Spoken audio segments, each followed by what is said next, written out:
Without leverage, we don't get wealthy. We have to understand how to use other people's money, how to use partnerships, how to use our own money. How many women do I work with where they're paying for everything in cash because they don't want to have any debt? Leverage is a gift when investing, a curse when consuming. Beautifully stated. I think notes are a phenomenal way to make a huge amount of wealth. And especially when we see a stressed economy, we also see opportunities for growth because when there's something that falls down, there's going to be a lot that's going to lift up. How much money do you need to start investing? That's the question. I would say that... Are you tired of complicated business advice that rarely delivers any real results? I'm Preston Brown, and I've built a 9-figure portfolio by following simple business formulas that anyone can use. In my new book, Your First Million Made Easy, I reveal the exact system that I've used to generate hundreds of millions in revenue. And it's frankly a system that works in any industry, with any business, and yes, in any market. The good news, it's not about hustle. It's not about running or working or struggling. And what it is about, creating money instead of just earning it. Because earning money is slavery, while creating is freedom. It's about stopping the cycle of managing by crisis and building a business that doesn't depend on you. Transforming your business from a high-paying job to an asset that generates money even when you're not there. Whether you're a startup or an established company, this formula will transform your business into a profit-driven machine that gives you the time and freedom to focus on what truly matters. Grab Your First Million Made Easy now, and let's start the journey of financial freedom together. I look forward to being a part of your story. Welcome back to Problems to Profit. I have a fun guest today. We have been sitting here shooting the breeze, just talking. I did not know her before today. I've just met her. She started me out with a hug, which I just love people that you walk up, you haven't even met them, you've never talked to them, and they start you with a hug. You know you're about to meet somebody that is like, on a level of depth, a more mature soul. Her name is Tamar Hermes. And I read the last name last night when I knew she was going to be one of my guests, and I got a little bit excited because, like, Hermes Trismegistus, is just one of those wildly wise, wildly intelligent people in our history, like mentor to Abraham, father of all the Abrahamic religions, and I love the little synchronicities like that. I was just reading a book about some of the Hermetic laws called the Kabbalion, and so I was like, oh shoot, like, a little synchronicity. But to get back to this guest who I'm so excited about, she is absolutely awesome. I've sat here for 10 minutes and I'm thrilled to just dive into her life, dive into her story. She has a podcast. Her mission is to help women build wealth. I mean, talk about something that has become a major issue and topic being discussed, but there's a lot of noise. And with a lot of noise comes a lot of falsehoods, a lot of truths, and you don't know necessarily where to pick which ones. She's got a 3 times Amazon best-selling book. She's got a podcast she's launched that's bringing this out. She's got a mentorship program. And not just that, like, because everybody has that nowadays, she actually has an 8-figure portfolio that she's built. So she's not coming from the look at my 6-pack abs and Instagram portfolio, I want to be your influencer. She's coming from the look at my history, I've done this, let me show you. So without further ado, Tamar, welcome to the show. Thank you for joining Problems to Profit. I'm so excited to be here. Can't wait to dive in. Well, let's start with just diving into you a little bit. I'd love to hear the story of where you began, because the resume from the ending is very easy to judge. I mean, anybody goes and they see you now and, hey, you're this power woman, you're leading women, you're some people would say you're rich, so you're evil. And some people would say you're successful, so you're somebody to follow. And like, there's all these, like, it's easy to judge a story by the ending. Let's catch up a little bit and share some of the beginning of how Tamar had her problems and used them to leverage her life into the profit she became in her own space. Can you dive us into some of the early days of where you began? I love starting out early like this because it has a lot to do with our relationship with money for women, for sure. Actually, our relationship with money for men as well. I started out as a poor kid. My father was a Holocaust survivor. Mom was a pioneer in Palestine before it became Israel. And it was a very challenging childhood because it was ridden with struggle, and things didn't come easy because when you come from struggle, and you're a parent, a lot of times you share that struggle because you don't know how to get out of it. And this was a time several years ago, because I'm not a total spring chicken. And so we just learned to work hard and follow the herd. We didn't have any internet at the time, and we just worked as hard as we could. I had no idea what I wanted to do. I had no idea how to make money. And my parents did something that they thought would be really helpful, which was to send me to Beverly Hills schools using an address of a friend of ours, their friend. And so what I got to see was a lot of people that had a lot of resource and had a seemingly easier life than I did. And it wasn't that I wanted money per se, but I wanted to be able to enjoy the things that they were able to enjoy. I wanted to be able to go on those vacations, those ski vacations. I wanted to be able to have that opportunity to be with family and do all the things that we like to do, go to fancy dinners and have a bigger house. We lived in a very small apartment, and it was something that I dreamed of, having a garden.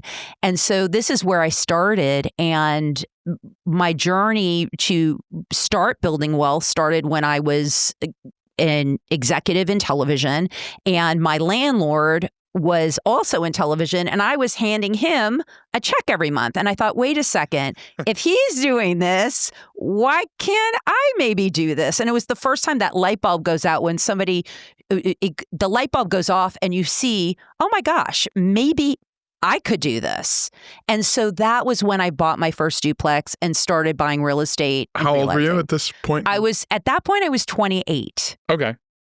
So I bought my first property at 28, and I still had such a long way to go in terms of being confident around money, feeling like I could have a lot of money, and feeling like my dreams were accessible to me in this life.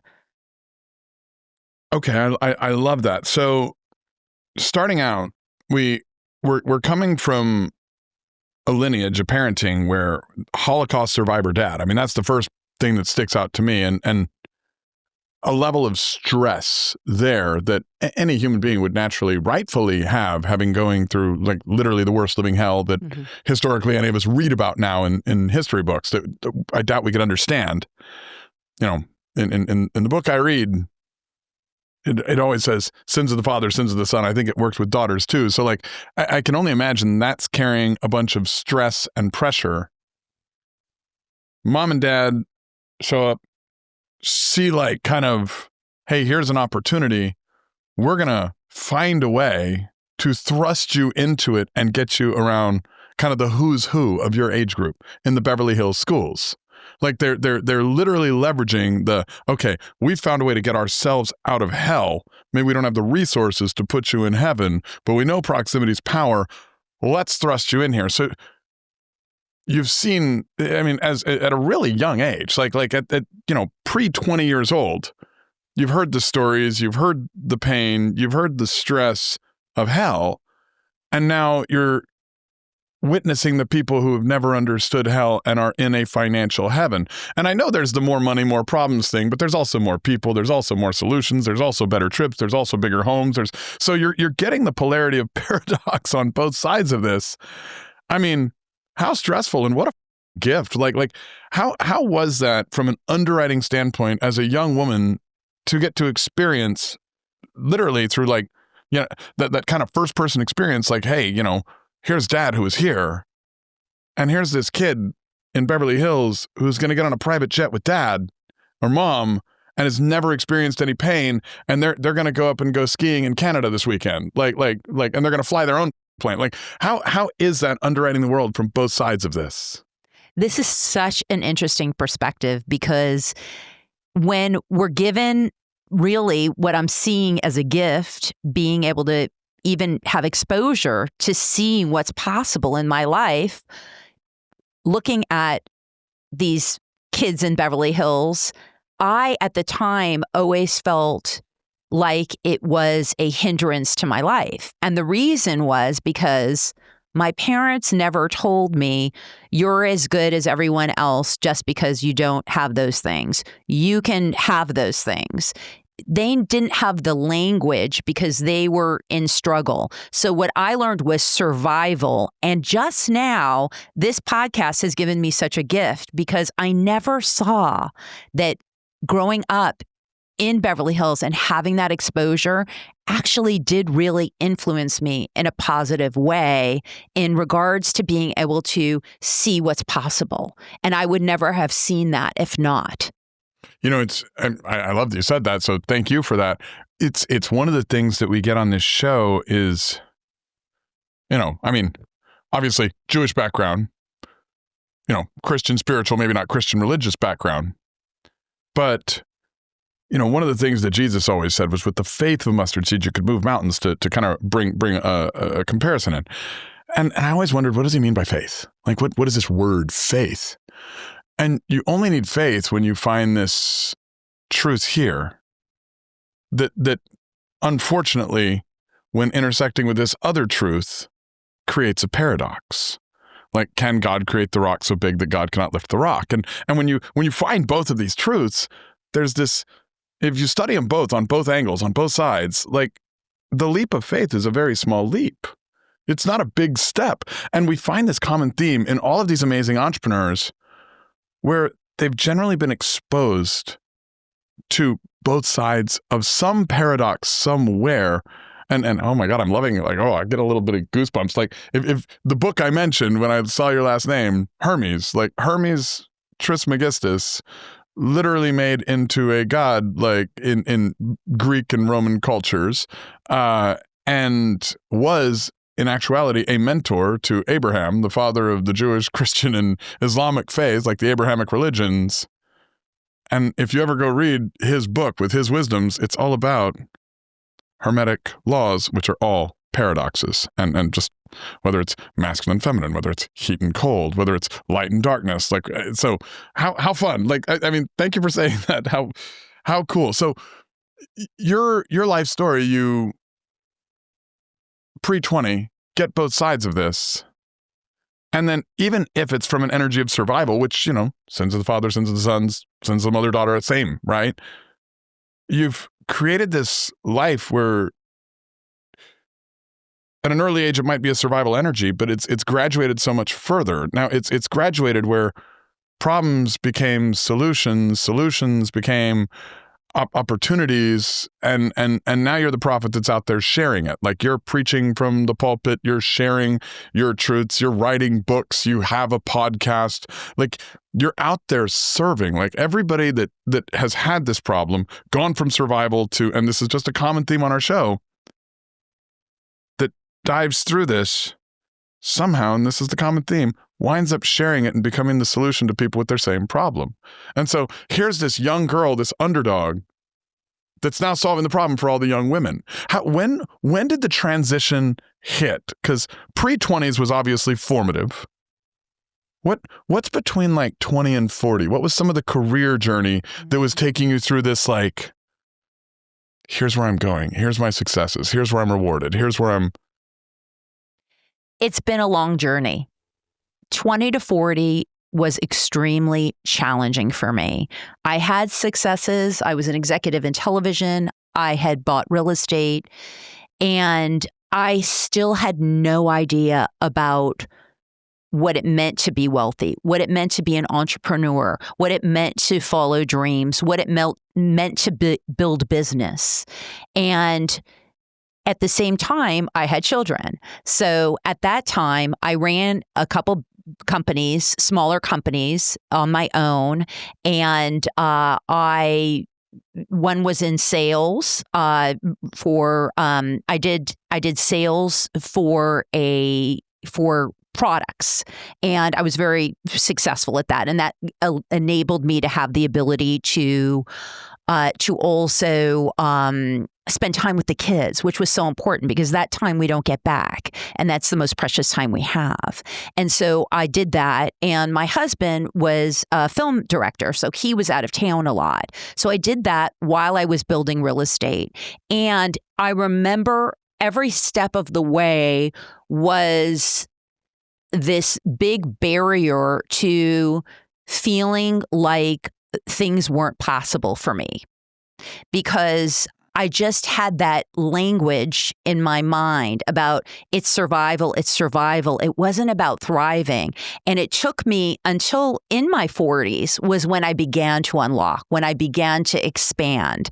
And even through self-development work and all the things I was doing in my 20s to 40s, I knew something needed to be unlocked. I knew there was so much more in me, and that God had given me these gifts that I could place so much bigger, and that I could serve at such a bigger way and live so much better. And while I was doing all this, I was accumulating wealth, and I was extremely conservative.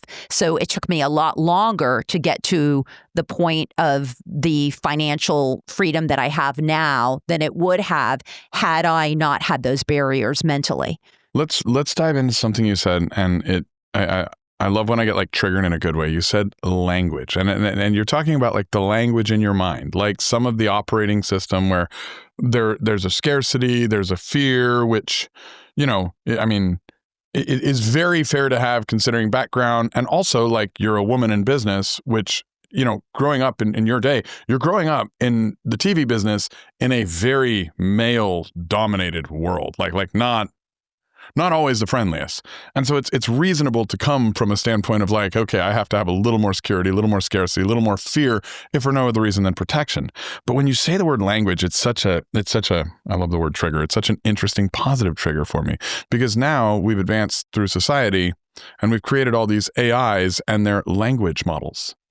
And so the operating system in our mind is no different than the operating system in an artificial intelligence outside of the amount of counterpoints it can access data from at any single point in time. Like maybe we can do 10 or 20, maybe it can do 200,000 in the same matter of seconds.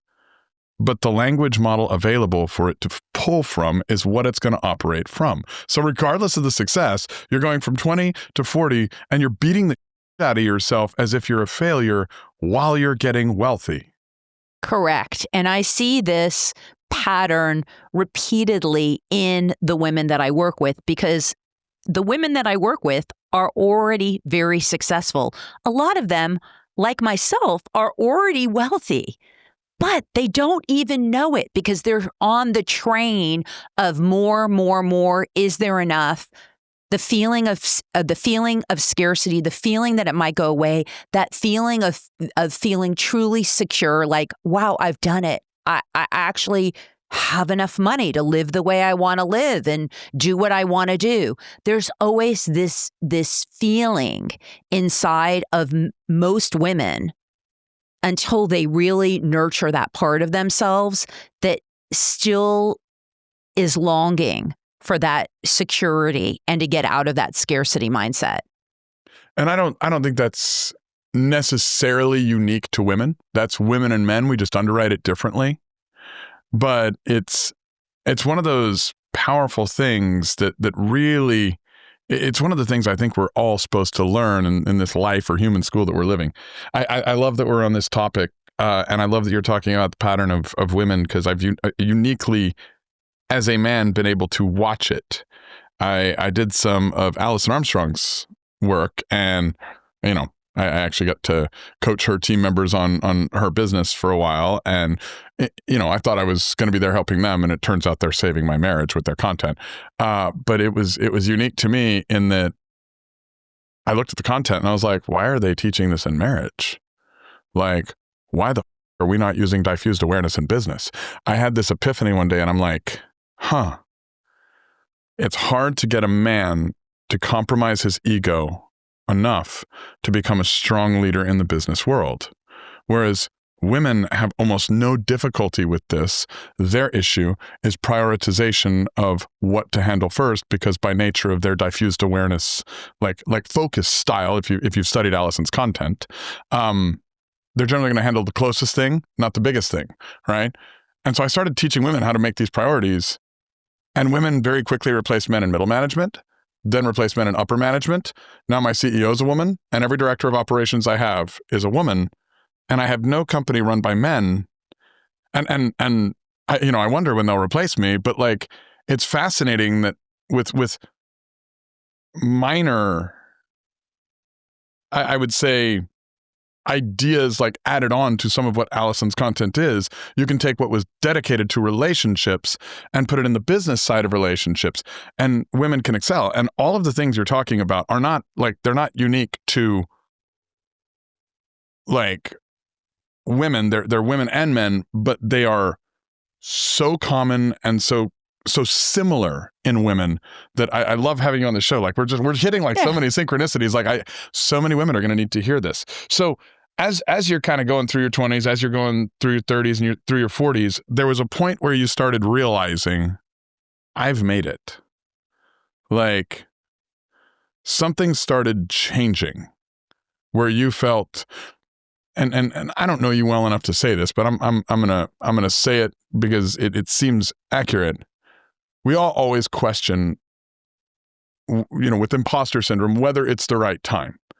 You seem like the type that is particularly hard on yourself, and you'll question a little more often than some that might be a little more prone to narcissism, and therefore may have held yourself back at times in the past. But there was some point in time where you looked around and you said, no, I've definitely made it. It's absolutely the right time. Maybe I've even waited a little too long. It's time to help some people. Like, where was that? What did that look like? What was that time for you?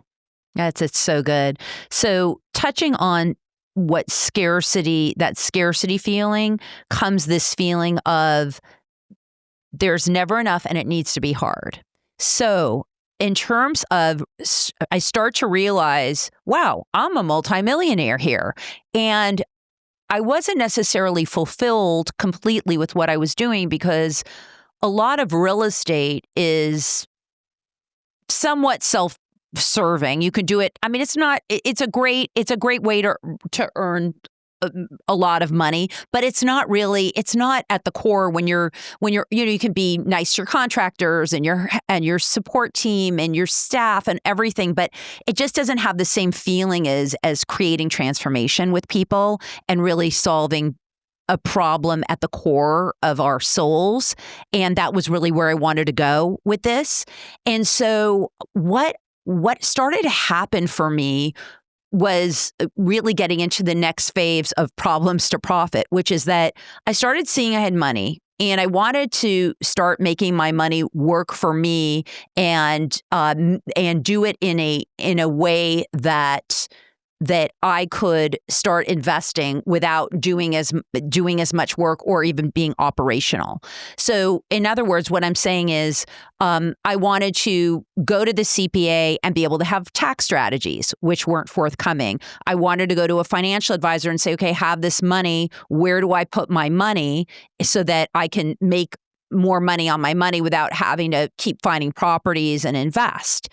And I couldn't really get a straight answer. I couldn't really get a way to move forward to land the plane. And that was when it started to hit me stronger that I needed to solve for this problem that I was having, which led me to start helping other women who had the same problem. So you're in this process of going from getting rich to what I would probably call getting wealthy. Okay. And it's funny because I love the conversations of what's the difference between being rich and being wealthy. And I don't know if I've ever asked another guest. I've had a few women on the show now, but in a man's world, like as it were, especially as you're coming up, what's it like? Like you're saying, I'm having trouble getting the answers. I'm having trouble getting the access. Like, where did the access eventually come from? Did you have to create it? Like, I've never had, now obviously maybe slightly different generation too, but like I've never had a problem getting this information. And so I'm curious to a woman's experience as you're coming up in the world of, well, hey, I've done all the right things to start getting rich. I need the other pieces of this puzzle to turn rich into wealth. And where did it come from? And what was the antagonist that was preventing it from coming? I would say that the antagonist had to do with the fact that there isn't really one right answer when it comes to going from rich to wealth. There's many different paths. And the paths that I was being led toward were not aligned with my goals. So in other words, I joined high-level investment groups, and I would invest with the bros on deals that looked like I was going to make a lot of money, where I felt that they were being vetted. And I would open my emails to find that I had $50,000 that just got dumped down the toilet. Time for a capital call. Give us another 50. Well, I love that we can laugh about it. You want to throw some good money after the bad money you just gave me? Hello. And this is, especially in the last few years, we've really seen more and more of this. And this was happening to me at various levels because I was really wanting to refine getting rich to being wealthy and how that looked and how I could create more money on my money in different ways.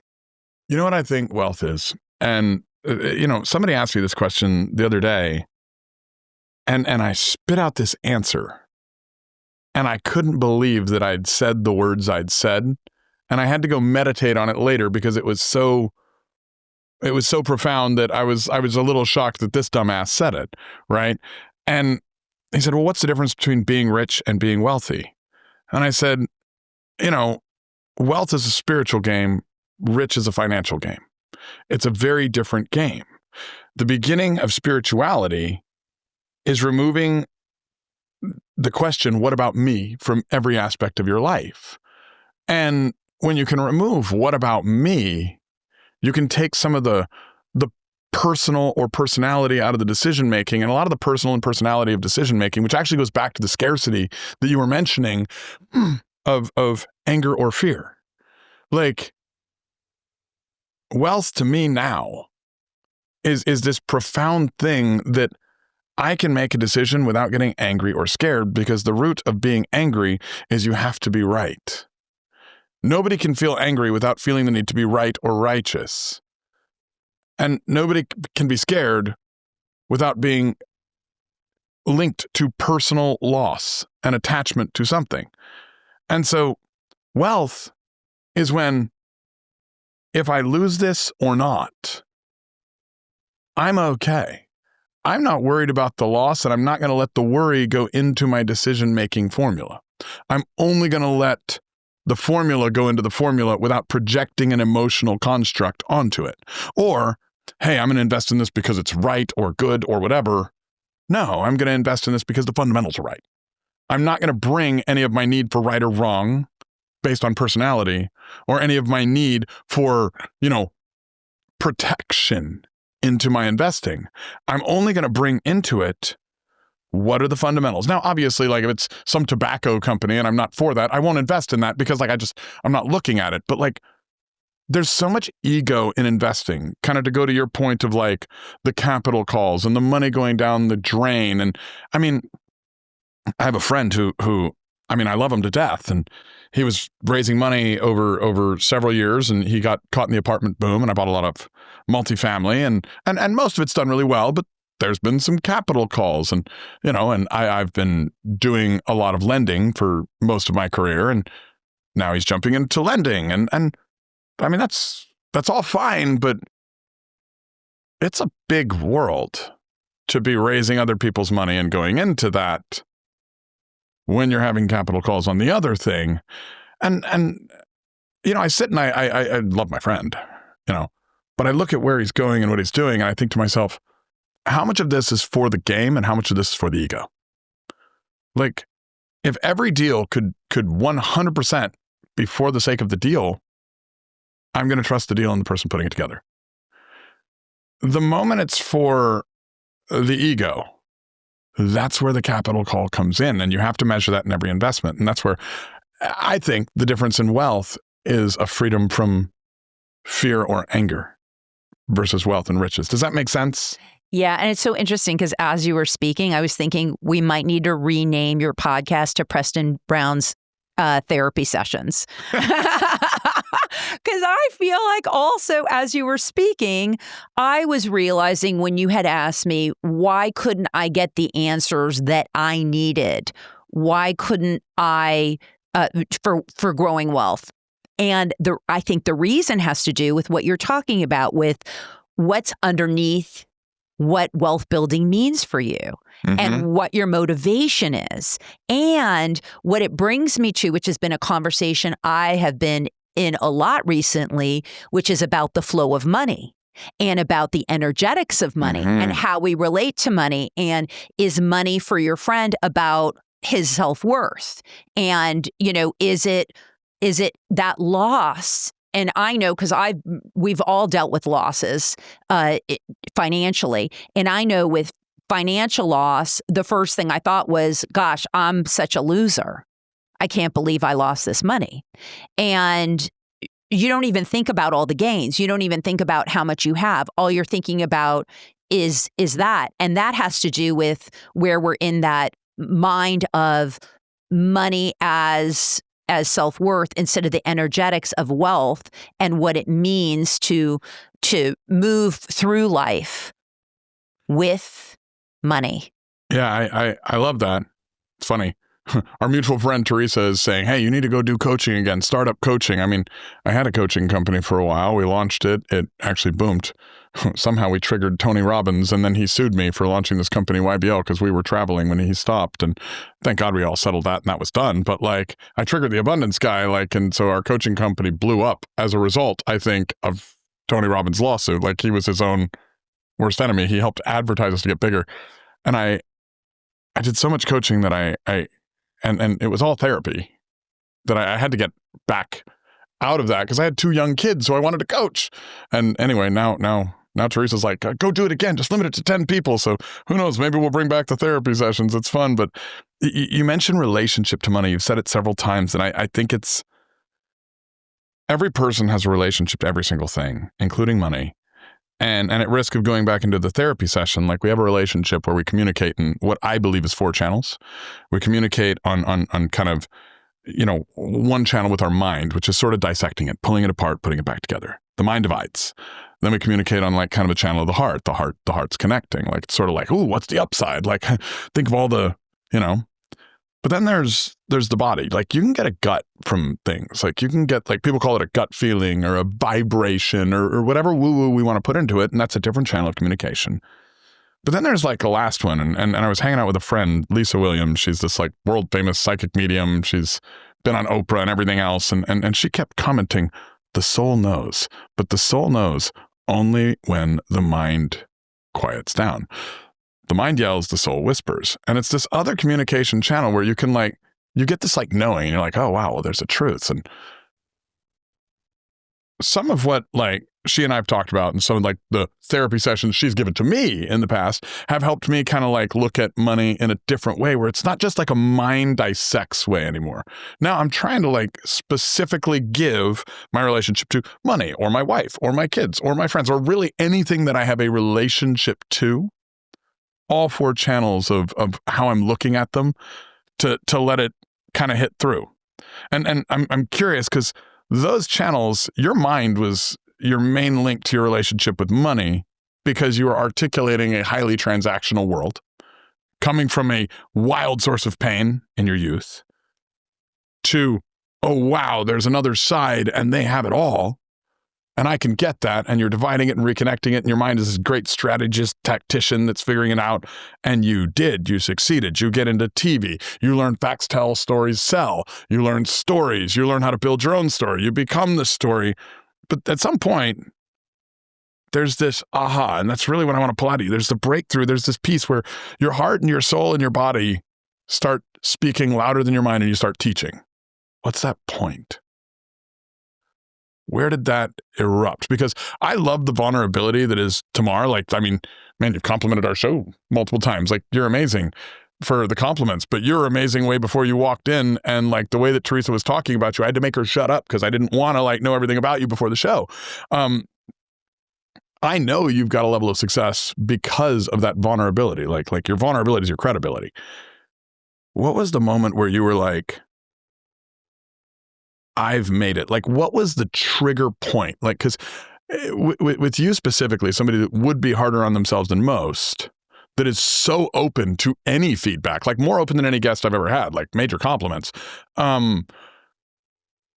Somebody like you has like an aha moment, and there's so many women like you that are going to be like much harder on themselves when they're absolutely the right person for the job. They're going to convince themselves they're not, which is a limitation to the entire workplace, the entire opportunity, the entire investment, the entire family decision, whatever it was in that moment, all because they're needing that aha moment. What was that aha moment? How did it affect you? Or what was a succession of aha moments, like however it came? I remember about now maybe 12 years ago sitting in my office and realizing I have everything I want. I have a great husband. I have money coming in. I have friends. And there was something inside my soul stirring, feeling like if I'm able to come from where I came from and I had these challenges, why I feel that it is my mission in life to give this back to other women, to raise other women to understand how they can have the life that they want to have. And there was a moment for me where I really understood that money was the through line of everything, because I grew up without money and I saw people with money. And like you said, it was a theme for me. It was a guiding force for me where it was just always about the money, money, money. And then I realized what the money symbolized. And as I started to realize what the symbolism of the money was and what it could give me and how it could serve other women, I felt that I needed to start sharing my knowledge, my wisdom. I talk a lot about wisdom in my wealth code, because you talk about the gut and that wisdom. I felt that I was so disconnected from it, and that I had tapped into it. I wanted to share that. I wanted women to feel like they could enjoy wealth and enjoy all of it. Okay, I love that, and I wanna throw something at you that I'm just noticing in sitting here having a conversation with you. I think you are. So let me clarify this. There's masculine, there's feminine, and normally the pendulum swings in the world, right? Like women, you go up to pre-World War II, like they were generally not at work, not doing this. After World War II, they went to work. Women didn't need necessarily to work, but they liked it, so they didn't stop working. Totally disrupted the economics of America when you doubled the labor force overnight. But, we won't blame y'all for that. Like, we like having you. But it's interesting because with that benefit of women going to work, they also got a new dose of what the productive masculine energy of the world was. And where women were wildly feminine before, the receiver, the energetic, creating spaces, creating environments, building the family. Then they go to work and they're like, I got to build it. Then they pendulum swung, probably went way too masculine. And the masculine's dense. The masculine doesn't hear anything. The masculine doesn't see anything. The masculine has tunnel vision. It's like, I'm going to get that. Shut the up. If you're not in line, you're in my way. Right. Like, and that's how the masculine works. And I think women have gone this direction. Many of the women I've met, most of the women I've met in business, most of the women that I've met that are successful, they're admirable in how powerful their masculine is. You're wildly successful and you're walking in and you're open and you're very much a receiver and you're very in tune with your environment, and you're probably the most feminine woman that I have met that has this level of success. And I think this is something that so many women need.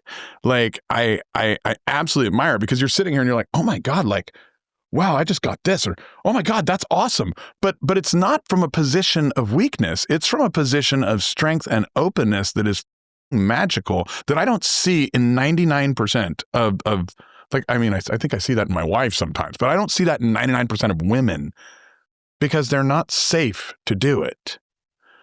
And here you are coming in with a man you don't know, sitting in a room by ourselves, like, and you're just safe to like receive and give. like you're balanced magically. Like you have this like masculine, feminine light switch where you can turn on one way and then you can turn on another way to whichever is needed in the second. Like very few women I've ever met. I really think that's a superpower of yours. And I hope that's one of the things you're teaching, but how do you do that? Well, first of all, thank you. It's been a long journey. I think I spent much time plowing away and pushing and pushing and pushing. And what I found was that it didn't bring me a level of happiness that I wanted in my life. And the only way back was through softening back into the feminine, was acknowledging that I had a certain way of being because I was a woman. And I knew that by opening myself to that energy, to the feminine energy, that I would be able to unlock not only a greater level of wealth, but also a greater level of certainty in myself and in being able to be grounded. So I appreciate all the compliments. It's amazing to hear that reflection because it's been such a long journey to get to a place where I could feel so grounded in myself and to not be concerned about, oh my gosh, how is this podcast going to be? Oh my goodness, am I going to say the right things? Oh my gosh, will I be able to achieve this goal? I just feel like I have a knowing, and I feel like part of that is a feminine for me. Yeah, it's really attractive in just the way your communication style is. Like you can give and you can receive. And a lot of times, like there's, especially in like the podcasting space or the influencer space, there's this competition. And I get like zero competition energy from you. And it's just an engaging conversation. Like it's absolutely fun. And then of course, like me, like I love to look at patterns. I think that's what makes humans masters of our environment. And I see this young girl that comes from a living hell of Holocaust survivor and fear and wildly masculine upbringing and holy, look, there's heaven, but I got to do all these things and become all these things to get it. And then like there's this like process and journey where you've learned that, well, I survived that and that and that. If those wouldn't kill me, I'm just safe being me and receiving. And then you can do that with anyone, even somebody you haven't met. And it's just magical. Like I'm so excited for all the women you're helping because like, you know, like your book, your podcast, like if people could show up like you in the way, and they're going to get a dose of this for an hour or so on our show, but like if they could feel this like in real time, in real life, I think it would be something that women, it would be far easier for them to succeed in their natural flow state, not trying to be something else. Like you don't have to be a man to be successful. Like you can be a woman and absolutely crush it with your own way of, you know, energizing. Like you have a way of controlling a room like you're doing, which is rare. Oh, thank you so much. I do think that it is a combination for women in being able to feel confident that they can grow the wealth that they want and being able to have access to investment opportunities and understanding it. Because once we start to understand and we have access and we have the support, then we have the courage to move forward. And then there's a grounding because there's nothing holding us back. Whereas usually it's a part of us that fears we can't do it or that we'll make a mistake, which we will many times, and getting used to it, getting used to be able to say, hey, I know I'm going to fall, just get back up. That's what kids do. But as we grow up, when we fall down, we just feel like there's mud on our face and everyone's laughing at us. And it's just farthest from the truth.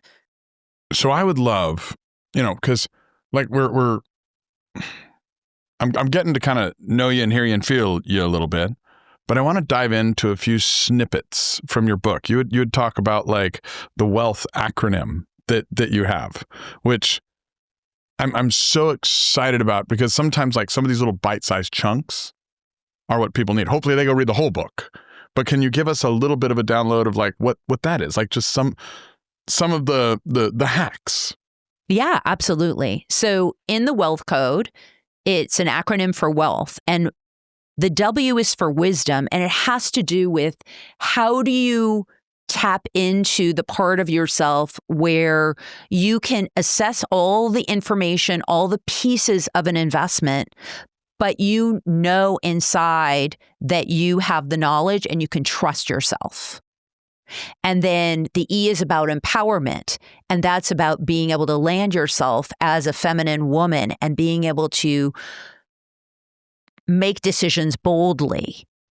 And the A has to do with your access and how do we access opportunities and how do we know? Because how many times when we have money, people come up to us a day and ask us if we want to invest in a deal or we want to do. Do you have Instagram? It's like 30 times a day. Oh my gosh. So we need to be able to have those first two and then be able to have access to the deals that make sense to us, to the opportunities that make sense. And part of what I say as a woman is that for a while, when I was more in the masculine, I'd invest in private equity deals. I'd invest in certain deals that sounded really great, not realizing I already had millions of dollars. I didn't need a 10x return. I'd be happy with a 12% return. And that was going to make just as much money for me on my money. But what has been amazing to me, which I love so much, is when my clients are looking at their numbers and realizing, oh, this is how much I need to actually not work again. It seems like it would be so much more. And it's right there. It's in a calculation. In fact, I have a calculator now that's on my website that has to do with your enough number and being able to calculate that and put that in with inflation, with interest. How much money do you actually need? I love that. It's one of the most powerful things people can do. Like, I did that as a part of a mastermind group years ago. And it was like, what's your survival number? Like, what's your like goal thrive number? And what's your, it was like something like, what's your money number? And I don't even remember what that was. And it was so powerful for me. Like, I love that this is in your book, like, right? They can buy your book and get this. This is more on my website. My book is about investing in real estate. What's the website? Also, it is womengrowingwealth.com. Womengrowingwealth.com. Men, you can go there too. Like the website's not going to gender check you. But like I did this thing, and when I did the analysis, I already had a business that was doing like, I think at that point, my largest company was doing like 70 million in revenue. And like, I mean, it was spitting off like 20% margins. And that was years ago. And I'm like, wait, I'm at the fuck you money now. And I didn't know. I was the one reading the income statements every month. I mean, like, like I was reinvesting everything like you're supposed to when you're broke. So I mean. And the stress level that you were taking on when you didn't even need to.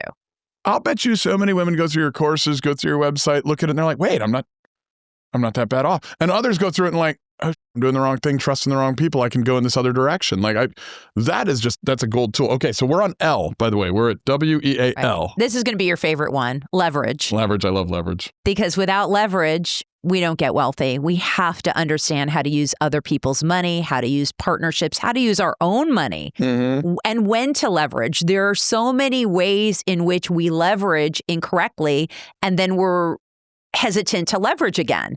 And how many women do I work with where they're paying for everything in cash because they don't want to have any debt. They don't want to have any leverage. They're not sitting there thinking, wait a minute. The Federal Reserve in the 1970s, if that was a hammer and gold pre-Nixon was a nail, the dollar was backed by it, then we changed the dollar and removed gold. So now the nail is a screw, but we didn't change the hammer. Everyone else on earth figured this out. Governments borrow, businesses borrow, everyone else borrows. Yet the greatest consumers historically ever over all years of human history are women, and they haven't figured out that leverage is a gift when investing, a curse when consuming. Beautifully stated. Beautifully stated. So Leverage is one that not only do I see women fall into this situation with wanting to pay for everything in cash, which sometimes is not a bad thing. I have friends that have multi-seven figures and they paid for their house in cash and they're happy just because they just don't want to have a loan on it. Yeah, I would say there's nothing wrong with it depending on your circumstance, but you need to there's something wrong if you don't understand the laws and how they work. Choosing your own comfort zone, if you know all the laws and how they work, yeah. But if you don't know the laws and how they work, there's ignorance and there's stupidity, and they're both reasons to have pain. Okay, let's talk about T. T is about tribe. You and I were just talking about the power of masterminds and mentorships and groups where you can get support and where you have people around that maybe are a step ahead of you, that have done things that you haven't done before, that you can share wisdom with. So important. Let's stay on tribe for a minute, because it's the iron sharpens iron piece. When you're saying the people one step ahead of you, it's just they may not be one step ahead in every area. They're not necessarily your guru, Absolutely but they might not. just know more about that particular subject. Like, I feel like in this day and age with the social media generation, like, we're all expected to know everything. And like, having that tribe, it's a safety net. Like, I'm a phenomenal businessman. I'm a terrible investor. Like, my stock market track record is really good sometimes. And by sometimes, I mean rarely. And the rest of the time, it's horrible. Like, I mean, I think I own We might have to talk about that. Oh, fuck. I own 500,000 shares of this stock called Open Door. You know, it went from like $2 to 50 cents. So what did I do? Well, I think I owned 100,000 shares. Then I bought more. But I'm waiting for it to go back up. Like, I mean, you know, and now I've made up as much money as I've lost on my Tesla stock. So it's like, I'm not a loser. I'm not an investor. I refuse to sell the Open Door. Like, so we don't have to talk about that. I'm going to keep that. I'm going to run that for the long haul because I'm committed and I have an ego and I'm okay with it in certain areas of my life. But like since that lesson, which, you know, it's the second time I learned it. What was the bank? First Republic Bank. I learned that on First Republic Bank as well.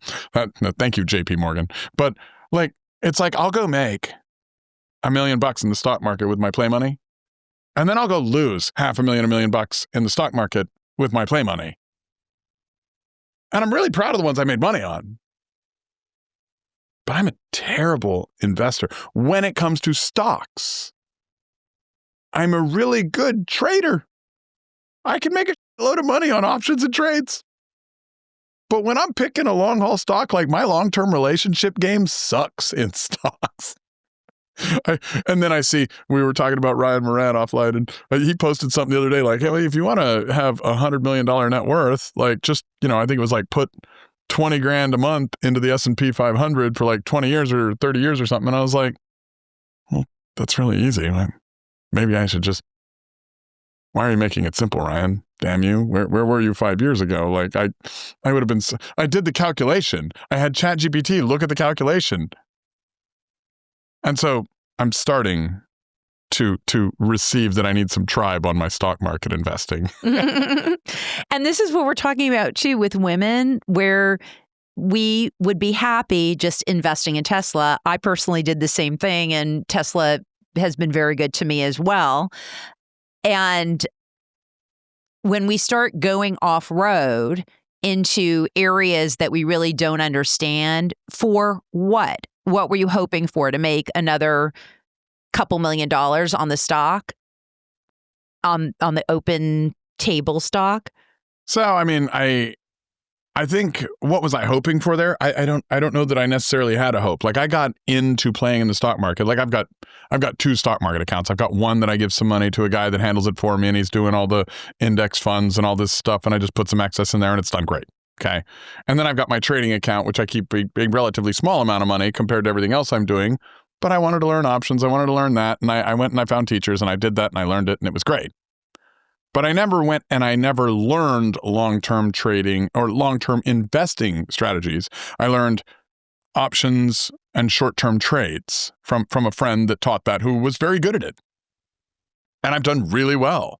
I'm not bad about buying Tesla when it hits 225. It did so twice in the last few months, and I've made loads of money on that. But my long-term game, I treat it like I'm a fairly good real estate hard knocks economist. You're looking in broad context. I've made great decisions for my companies, which are mostly around single-family home real estate. And so in investing, I go and I dump money into Opendoor, which is just, there's no diversification from what I do to Opendoor, which is just like a home flipping company in Arizona, right? Like a big one, who is so massively over leveraged, but they've been in a range of $2 a share down from $20 a share. And they seem to kind of oscillate down as low as $150 to $250 for most of last year. And so they kind of hit the $2 and I was like, oh, they're going to go back to $250. So I was like, oh, I bought 100,000 shares to make a trade. And then they went down to $150. And I was like, oh, I'll buy another 200,000 shares to lower my average. And then, down to $1. I'll buy another 100,000 shares, you son of a bitch, settle down. And then it just kept going until it was now it's 50 cents a share. And I'm like, well, you know what? I'm going to wait till it's 25 cents a share, buy the whole company and restructure them up because there's only 70 million shares. I feel like at a certain point, it's going to be my ego, driving me to fix Opendoor because I'm like, how are you up real estate, guys? How have you done? There's so many ways you could have solved for this problem. Especially with single family homes. Oh, right? Yeah, there's a lot of flexibility there. So we should talk to them. Yes, we need to have a conversation when we with finish them. this podcast. I have 500,000 reasons for you and I to go down to Opendoor and be like, guys, you all are literally the people that could f*** an orgasm. Really? Stop. So where were we? Tribe, right? We're on Tribe. We're on Tribe. Preston needs to learn to take advice from Tribe. I'll be calling you later. Yes, so Tribe. And then the last one is Harmony.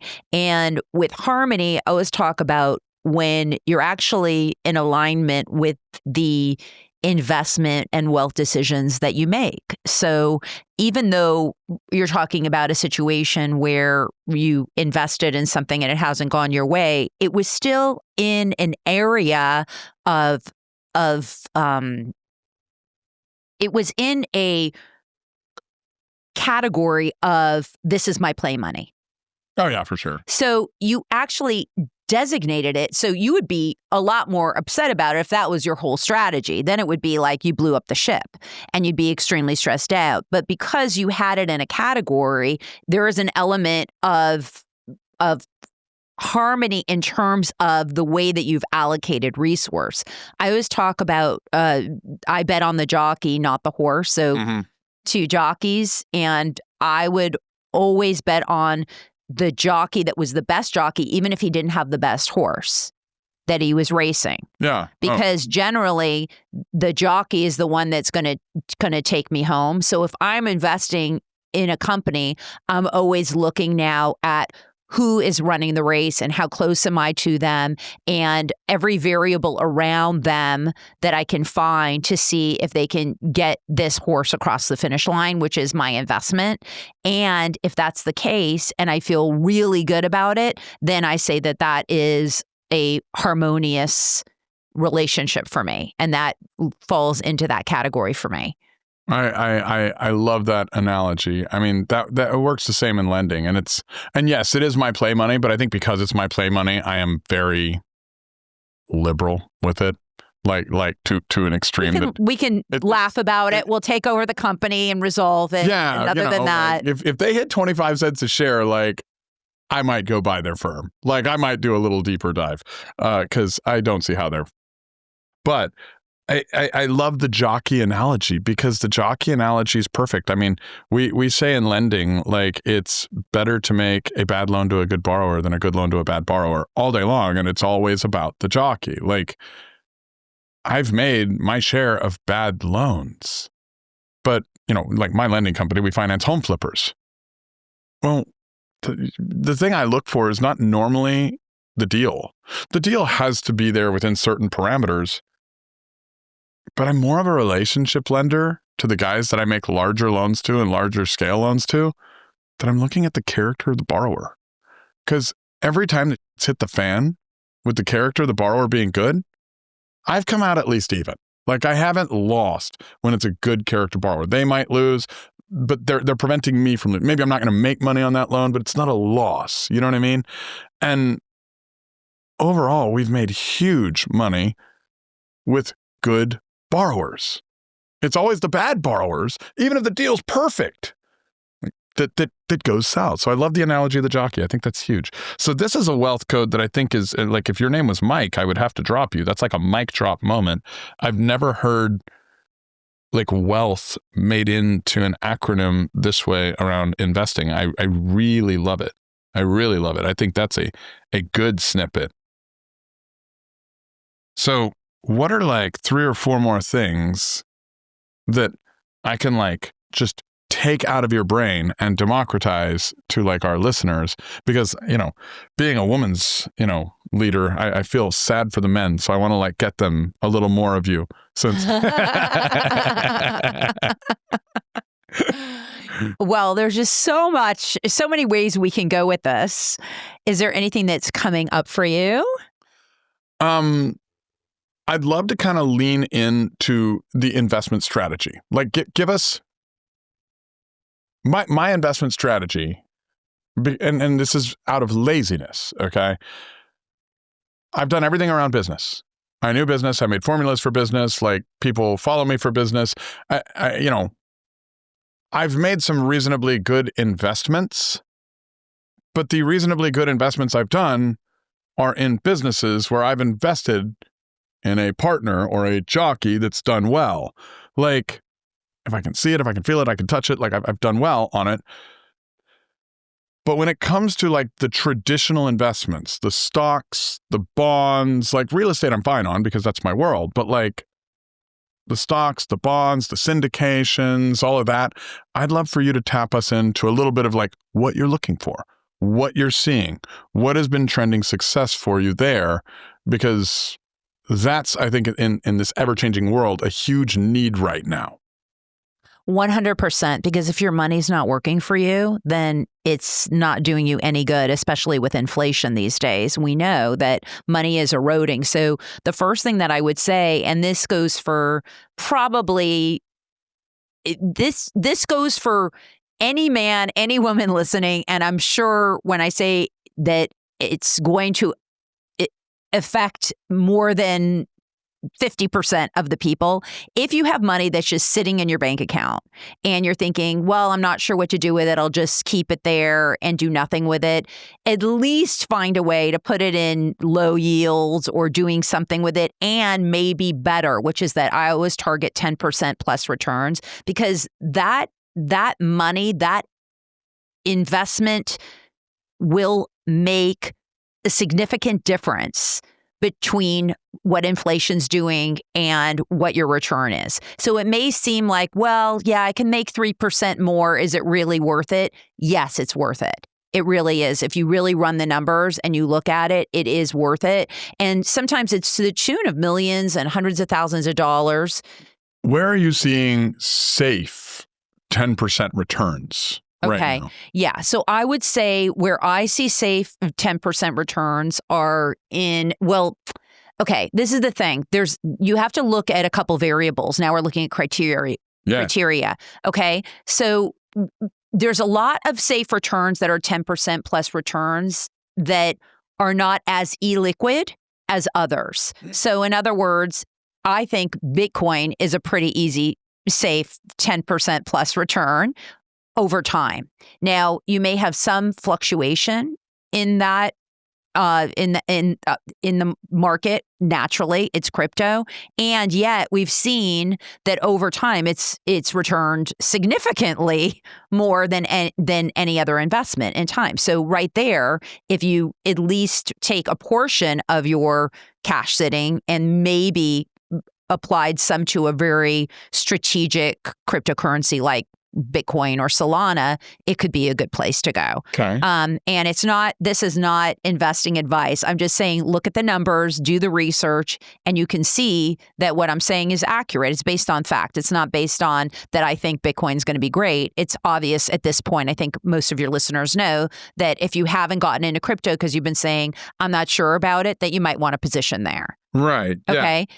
And then if you want more liquidity, there's a lot of people that are offering debt funds right now that are collateralized loans where either they're investing in notes or they're investing in even in single family homes that do funds around this. This is a new trend that is coming out hard right now. Like I own a debt fund. I just don't take investors. So I'm my own capital, and then I go to banks if I need more cash. And I am seeing so many new debt funds come out, like just as a decent sized player in my marketplace and in my town, we're seeing a lot of new entries coming in to compete. Mm-hmm. And they're doing loans. But I think there is going to be a bubble that's going to pop on the debt funds hard. And this is just me throwing in my own context. I don't want to argue with you. Like, we're not doing any advice here. Like, but I have seen a significant squeeze in what we do, which we're a pretty cut and dry lending firm, but we've seen actually the borrowers trying to push up, like flip home real estate from the 70 cents on the dollar to the 85 cents on the dollar. And they're not leaving themselves any margin in it. And these debt funds are gobbling up these notes. And most of these debt funds are highly leveraged and investor-based, which means the operator's running just some sort of syndication. He has no idea what he's lending on because he's able to raise money. I mean, I think notes are a phenomenal way to make a huge amount of wealth. I think inflation trends are going to be a little bit negative on any paper asset over the 10-year, not the 1 or 2. So if you're getting a 12% return, great. But I think with the debt funds, and I just want to throw this in, I'm invested in a few as well, like in other markets, because I believe in diversification and I do it as well. But you got to be so keen on the jockey. Like, this goes back to the jockey piece of your formula. 100%. And it also goes to some of the criteria questions that you ask in terms of maybe looking at a couple of their deals and seeing what is their LTV? What is that spread that they are investing at? And maybe talking to other investors that are in that fund and asking them, how has their experience been?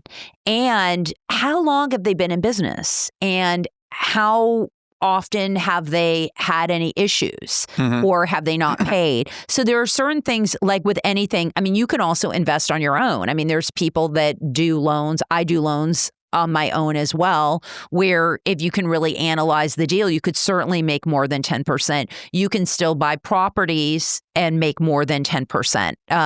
If you between all the strategies, the tax strategies, and if you know how to buy them properly, you can absolutely do that. And there's a lot of opportunity. Especially with what's coming out with the new tax codes, there's going to be some huge potential opportunities in properties leveraged for manufacturing and anything.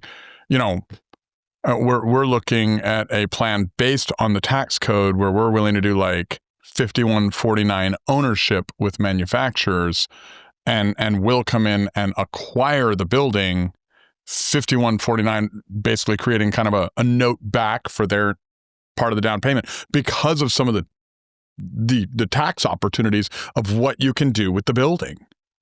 Like, and the new tax code, assuming it comes through, you can use any employee that's part of R&D, like 100% write-off.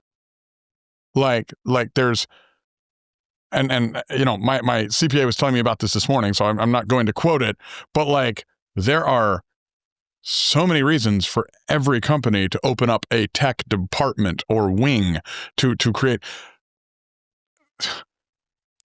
anyway, I'm sorry. I'm getting excited about some of the opportunities. The point is that even in this stressed economy, there's so many opportunities. And especially when we see a stressed economy, we also see opportunities for growth, because when there's something that falls down, there's going to be a lot that's going to lift up. So, right, it's just that the yin and yang of markets. So it's definitely, these are all opportunities that I love, because they are ways to invest that diversify income streams. If you have businesses, are you buying the business? The building? Are you buying the building? Are you taking advantage of every opportunity where investments and tax advantages can work for you? And let's dive into maybe some of in the last few minutes here. I want to dispel the fear around investing, because I think with just some of the openness you bring to the equation, people, especially women, but men too, would hear this. How much money do you need to start investing? That's the question. I would say that it goes back to traditional theories of how much you actually need to survive first, because you want to make sure you have some reserves, because as we talked about, there's not always liquidity. There's more opportunities that we didn't even get into as far as storage and multifamily homes that are coming up right now. Some had problems and now there's good deals on them. So there's all kinds of opportunities, but you can't always get access to that money right away. So you need to figure out how much money you need right away. And then based on that, and based on what else you have going in terms of like what else you're putting into your businesses and what you need in your life, then I would say you don't need that much to start. I mean, you can now have all kinds of opportunities to create investments. Even if you had, let's say, $25K, you could get into some deals if you were an accredited investor. You could also create some kind of plays where you can maybe do lending for someone. There's all kinds of things you can do. I would say that the more that you have, the more obviously you have to play with, and you can diversify and get into better opportunities. Sometimes those require a little bit more, but I think you can, you could take $25K when Tesla goes down and put it in Tesla. That's a return. I think there's probably an opportunity either right now or in the next few weeks to buy Tesla again. It's not every day that the owner calls the president a pedophile, right? Like, I mean, should we not be watching some of these things to time the market? Thank you, Elon. I mean, I love the entertainment. Like, I used to get stressed out by the economy because I was like, what the is happening? Now I'm just like, why do people watch reality TV? Like, we don't need it. Like so I love that, because it kind of dispels the when should I invest? You should always invest. Let's actually create some fear, honest and real fear, because I think it's important about not investing. Like, as an economist, I see a world that is changing. Like, we kind of have a unipolar world where America is like the country. That's not going to be the case in 20 years. Like, you have the Chinas rising up, you have the Indias rising up, you have the Europeans figuring out how to create a block and doing it in a very clunky way right now, but they're going to get better. And like, they've already started a trend. You have BRICS nations saying they don't like our reserve currency. We're probably going to be in a multipolar world where there's, regional hegemonies instead of like one global hegemon. And that's going to create a level of disruption, a level of inflation, a level of money printing, especially when you factor our government debt crisis, that in the next 20 years, if you've invested, if you have $10,000 in reasonable investments, the hyperinflation that almost has to come as a result of this economic shift that will happen, that $10,000 might turn into 100. If you have 10 million, you could be 100 million or a billion. If you have 100 million or a billion, like there's going to be this like transfer and exchange of wealth. There's probably going to be a whole bunch of other things like hatred of the classes and all sorts of other things that are going to happen. But like, what happens to the people that don't invest or start investing something. Like the young generation has no idea how much change can happen in the next 20 years as they're coming out of school, getting their jobs. Like the people in their 30s and 40s that are kind of like establishing in their careers, they have no idea what can happen by the time they're 50 or 60. It's not going to be as stable as it was in the last 30, 40 years. What do you think happens for the ones that don't invest? I think life's going to be more challenging and it's going to be a different life for them. They may end up moving to less expensive places in the world to live. They may end up living with less luxurious things, although things are so accessible to us these days. That's the dichotomy, right? Is that on one hand, life's getting harder, but on a lot of ways, we have information at our fingertips. Anyone can start a business. There's a lot of things that we can do that we couldn't do 30 years ago now. So I think that... but if you like beef, you might eat beans. Yeah, exactly. And, and that might be okay if you have love. Yeah. Right. But if you don't have to have that future, it would be better to have the better future, right? Like the best advice that I was ever given when I was starting out was find the person that has the life you want and listen to them. And if you're lucky, some of them have a podcast, some of them wrote a book, some of them have mentorship opportunities, and maybe they'll add a little value to your life. So if you want to keep the opportunity of eating the steak instead of shifting to beans. I mean, beans are cool. I don't hate beans, but I come from El Paso. I joke I'm so Mexican, my last name's even brown. We're a fan of beans, but we want steak as well. If you want to have that benefit and not be caught on the losing end of a sliding scale when there's just a few simple decisions, you could get the right teacher who might be sitting with me right now. Where can people find you, Tamar? Where can people look you up? Tell us about your website. Tell us about your courses. Tell us about your podcast. Tell us about your book. Where can some of the women out there that don't want to take that nosedive unintentionally? Yes, correct. I was being very polite and loving. And I love that Preston's not. The truth is, I was being masculine and direct. Correct. And non-toxic. Correct. Your money will erode, and there's no reason to allow it to. I mean, because there is a mentorship that I offer where I support women to make investments, to get educated, to understand their money, to know how much is enough, to feel empowered, to master the wealth code. And you can find that at womengrowingwealth.com. The podcast is womengrowingwealth.com. The book is The Millionaire's Mentality, a professional women's guide to building wealth through real estate. And you can get the calculator at growwealthgift.com, which is your enough calculator so that you can plug in your numbers and start to see, okay, this is how much I need, or I'm already there, but how do I keep making this work for me? Or I'm not there. How do I start getting access? How do I build a tribe so that I have women that I can speak with and feel supported and know that I'm not alone in this crazy ass world that we're living in right now? I love that. And we will put all of that as well in the show notes because I want people to have access to this. I'm